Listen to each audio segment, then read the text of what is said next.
महाभारत के अमर पात्र एकलव्य। लेखक डॉक्टर विनय।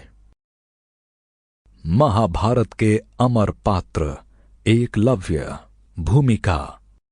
महाभारत भारतीय संस्कृति का अन्यतम ग्रंथ है। इसे 5वां वेद कहा गया है। अनेक भारतीय पाश्चात्य विद्वानों ने इसे महाकाव्य मानकर संस्कृति, दर्शन तत्व, चिंतन, भक्ति की संपूर्ण अभिव्यक्ति का मूल स्रोत माना है। स्वयं महाभारत में कहा गया है कि धर्मे चार्थे चकामे च मोक्षे च भरतर्षम यदि हास्ति तदन्यत्र यन्ये हास्ति न तत्वचित्। हे भरत श्रेष्ठा, धर्म, अर्थ, काम और मोक्ष के संदर्भ में जो कुछ इस ग्रंथ में है वही और स्थानों पर है, और जो इसमें नहीं है वो कहीं नहीं है।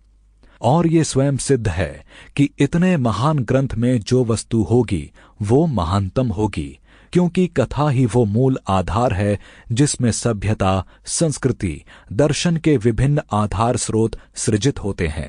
कथा के साथ वस्तु के आधार रूप में चरित्र भी अपने गुण, कर्म, स्वभाव से लोकोत्तर होते हैं। ये मनुष्य की अत्यंत स्वाभाविक वृत्ति है कि वो लोक को इतना उठाता है कि लोकोत्तर हो जाए, और लोकोत्तर को अपनी समझ सीमा में लाने के लिए लोक का या सामान्य बनाता है।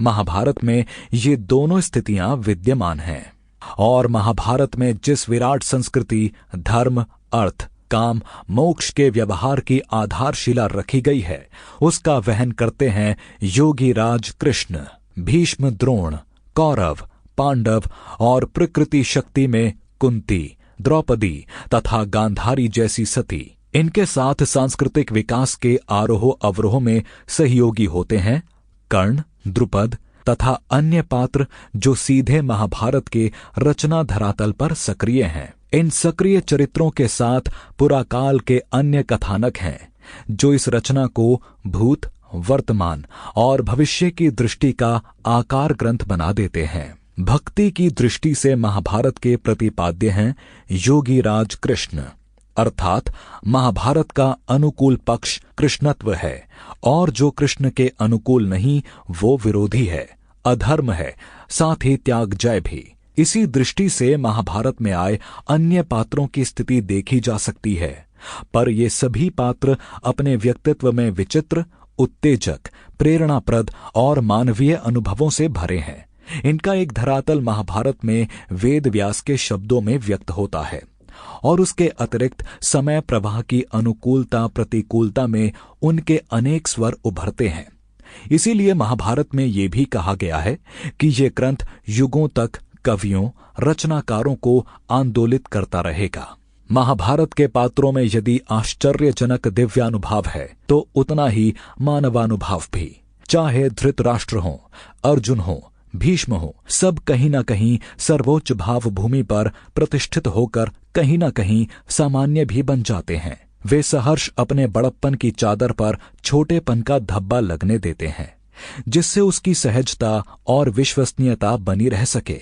हमने इन अमर पात्रों को औपन्यासिक शैली में चित्रित करने का प्रयास किया है। ये उपन्यास नहीं है, न जीवन चरित्र, कहीं कुछ दोनों का संगम हो पड़ा है।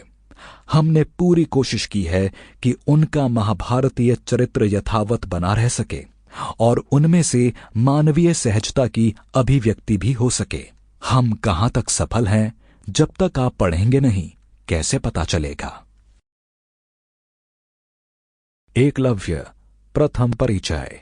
ये कैसे हो सकता है कि मित्र एक सींक बाण का रूप धारण कर ले और कुएं में प्रवेश करे, और फिर सींक से सींक बाण की तरह जुड़ती चली जाए, और कुएं में गिरी वस्तु उन जुड़ी सीकों से रस्सी की तरह बाहर निकाल दी जाए। तुम नहीं समझ पाओगे नागदंता।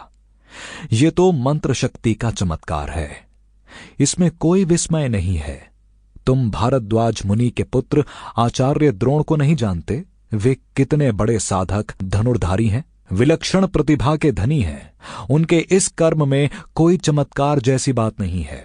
मैं Sample complete. Ready to continue?